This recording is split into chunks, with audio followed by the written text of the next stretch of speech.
Good morning, everyone. For this morning, it will be a cold morning. Temperatures in the lower 30s. 55 your high this afternoon with slightly warmer temperatures. Full weather details coming up in just a bit. Passe Partout begins right now. Right now, cities in the Northeast is bracing for record-breaking snowfall. Millions expected to experience power outages. Then the family of a Lafayette teenager killed by two other teenagers speak about the DA's recent decision on juveniles being tried as adults and school systems having to close campuses and learn from a distance due to high amounts of teachers and faculty in quarantine.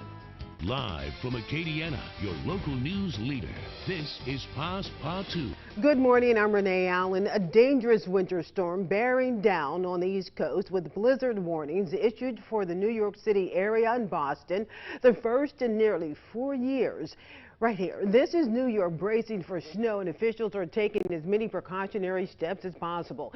Tens of millions in the path of this northeaster that could bring record snowfall and coastal flooding. In fact, households and businesses are preparing for possible power outages.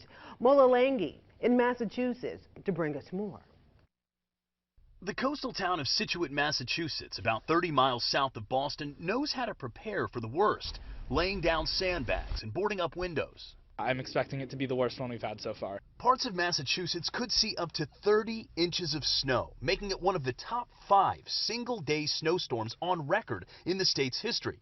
This is the first blizzard to hit the region in nearly 4 years. This is likely to be an intense, dangerous storm with heavy snow, high winds, and whiteout conditions. From the Carolinas to New England, the storm system could create a travel nightmare along the eastern seaboard. This comes 3 weeks after another storm caused a 50-mile closure in Virginia, stranding hundreds of drivers on I-95 for more than 24 hours. If you live in an area that it looks like it'll be dangerous to go out in the morning, please don't. Please stay put. Snowplows are ready to go, but many cleanup crews are operating with reduced staff, partly because of the pandemic. Yeah, right now I have more pieces than people to drive it. As the storm approaches, local hardware stores are struggling to keep must-have items on the shelves. I didn't find any salt today. Hopefully tomorrow I'll find some salt. Back in Massachusetts, owner Joe Digman says he has only a handful of snowblowers left. Normally I get somewhere between 90 and 110 units, and this year I got 11. And that's all production problem. Well, here in the coastal town of Scituate, Massachusetts, many residents have already evacuated voluntarily, of course, after boarding up their doors and windows, dismantling their decks. Meanwhile, the Department of Transportation here in Massachusetts has temporarily banned tractor trailers from the state's interstate highway system Saturday from 6 a.m. to midnight. Mola, CBS News, Scituate, Massachusetts. Then here on the local front, the family of a Lafayette teenager who was killed by a 13 and 14-year-old is calling for changes in the juvenile justice system. They say the 15th Judicial District is taking a step in the right direction. District Attorney Don Landry announced they'll now be prosecuting 15 to 17-year-olds who commit violent crimes as adults. Now, 2 years ago, 17-year-old Matthew Carter was sitting in his prize red Camaro. A 13 and 14-year-old attempted to rob Matthew and shot him in the head while he was sitting in the driver's seat. Matthew clung to life for 2 weeks in the hospital before he ultimately died. News 10's Britt LaFonso reports. We knocked on the door, but we haven't kicked it down yet. Now that 15 to 17-year-olds can be prosecuted as adults, Matthew Carter's family says there are still laws that need to be changed. It's a good step in the right direction. Things are changing, but we really need to start looking into, it just doesn't stop at 15. It's younger, and we know firsthand. Matthew's killers were only 13 and 14 years old. Louisiana law says if a 14-year-old commits a violent crime like murder, a judge can decide if that juvenile should be tried as an adult. That's only happened once in the 15th Judicial District. If a 13-year-old or younger teen is charged with murder, the law says they have to go through the juvenile justice system. There's no other way if you're 13 and you kill one person, or if you're a mass murderer and you kill 20 people, you're going to go through the juvenile court system. Matthew's father says in juvenile court the max penalty is juvenile life. That means when they turn 21, they're released back into society and their records are sealed. As a convicted juvenile murderer, you can go and apply for a job, and your potential job may run a background check and nothing's going to come back. You know, they'll end up hiring a convicted murderer and never know. Jerry Carter says they are not asking for every 13 and 14-year-old to be tried as adults.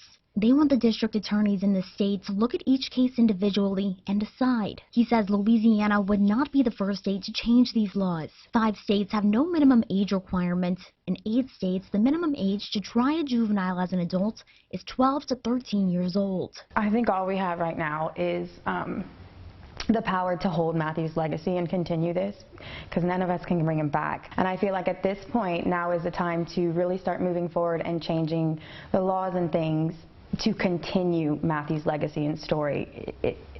We don't want any other family to feel the things that we have to continue feeling. That was Britt LaFonso reporting there. Matthew's family says the laws will only change if people contact their representatives and senators to talk about these juvenile laws.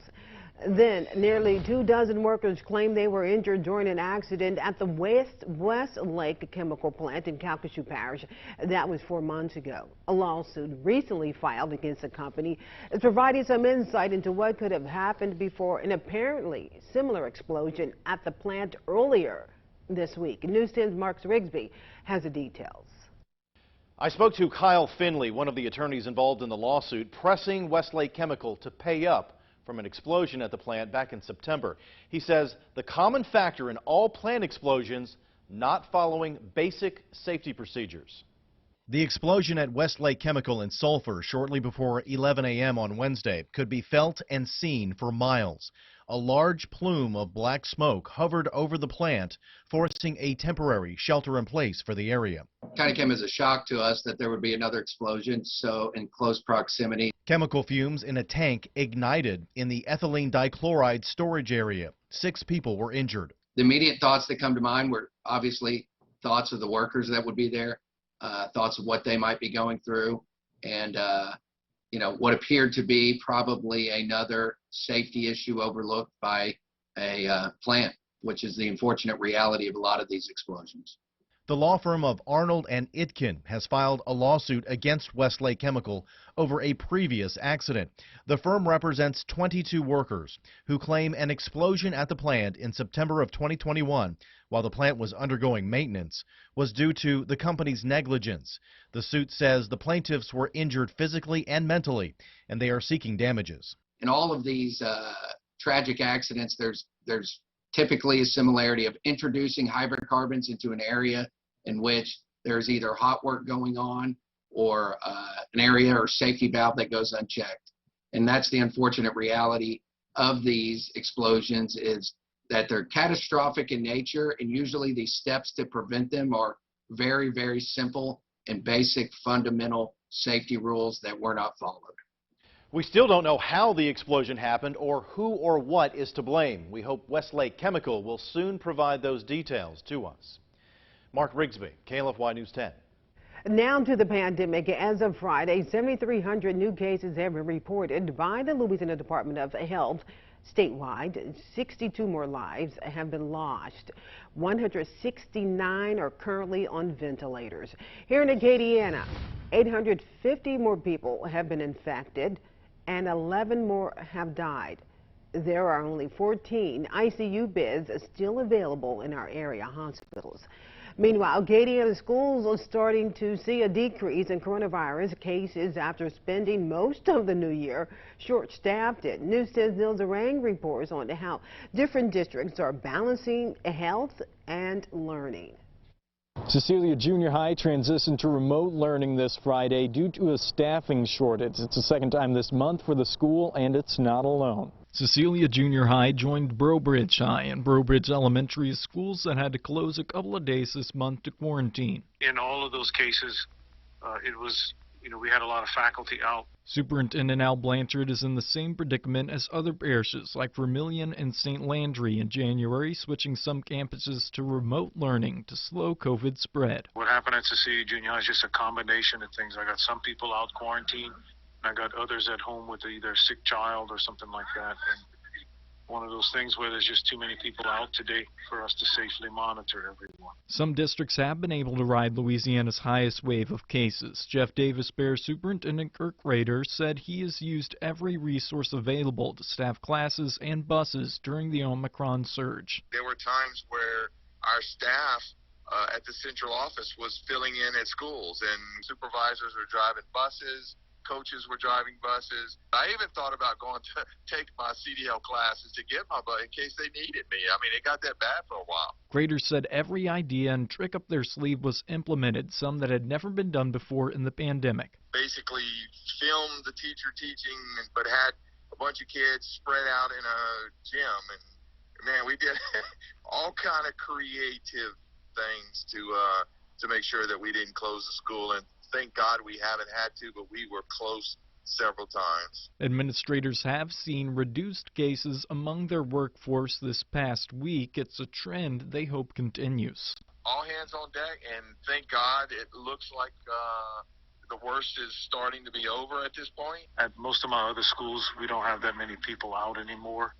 I think this thing's just about run its course. Superintendent Blanchard anticipates Cecilia Junior High to come back to in-person learning Monday when the 5-day quarantine period is up.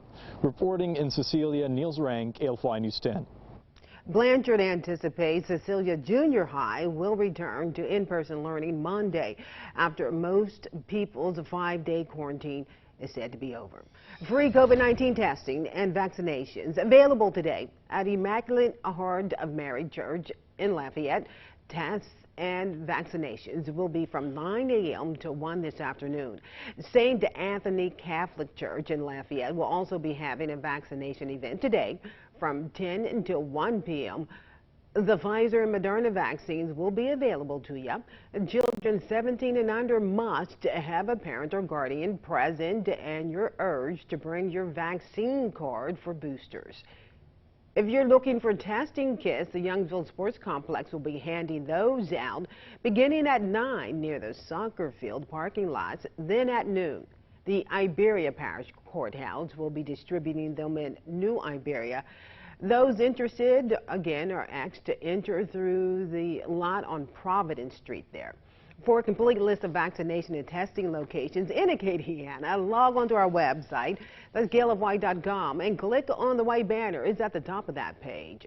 The Church Point Mardi Gras Parade will look a little different for us this year. News 10's Rodrika Taylor explains what changes are coming. The double-decker floats that usually pass along in the parades are being ruled out because of safety concerns. I have 2 of them that are double deckers and can't use them.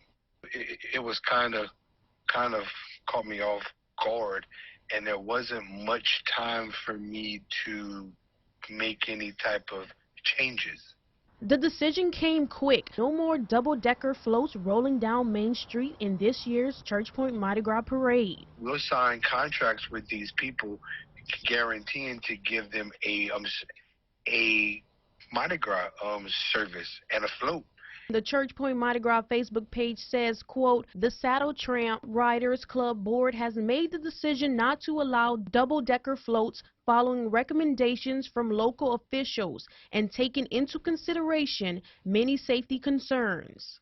They're not being very specific about what the problem is. Church Point Police Chief Dale Thibodeau tells News 10 2 years ago there were discussions about safety concerns. He says due to COVID's cancellation last year, the change would have come sooner. Just hope they can do something for the people like me and the other 12, 13 floats that I know ride every year and enjoy the parade and rent it out. For over a decade, Lance Ruffins has supported this parade, and now it's different for him. I really don't know because I have over $15,000 in each float, and my floats are all made out of metal, so there's no way to cut them down. He says he hoped there's a compromise. Give us some other option. Church Point Police Chief Del Thibodeau says it's all about getting things back to a safe level. In Church Point, Roderica Taylor, KLFY News 10.